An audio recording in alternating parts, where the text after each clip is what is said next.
fruits et des légumes comme des pommes, des poires, des pêches, eh bien c'est grâce aux abeilles. Si un jour les abeilles disparaissent de la terre, eh bien on aura plus de fruits et plus de légumes à manger, presque plus rien. À l'heure où les apiculteurs déplorent une surmortalité dans leurs ruches, le site de la Folie de Finfarine s'applique à sensibiliser les touristes à la nécessité de préserver ces insectes. Ici c'est du miel en fait, et vous voyez ici c'est pas la même couleur. Donc ça c'est le couvain, c'est l'endroit où la reine a pondu.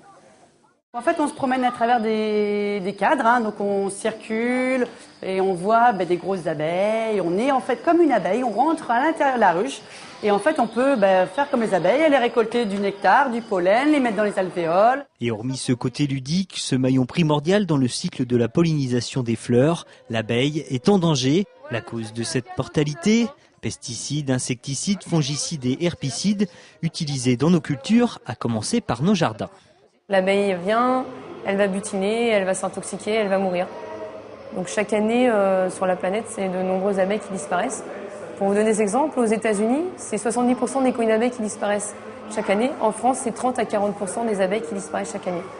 Et donc si on continue comme ça, eh bien, il y arrivera un jour où on n'aura plus d'abeilles. Et si on n'a plus d'abeilles, on n'a plus de pollinisation, donc plus de fruits, plus de légumes, plus de graines, puisque le fruit et le légume contient la graine, et plus de végétation. Sur le terrain, le message semble être passé, reste à l'appliquer.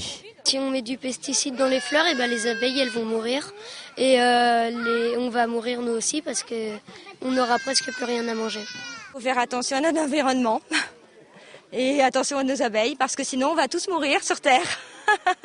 Un message alarmiste mais bien réel. Il faut savoir que 80% des végétaux sur Terre sont pollinisés par les abeilles. 75% de notre diversité alimentaire en découle.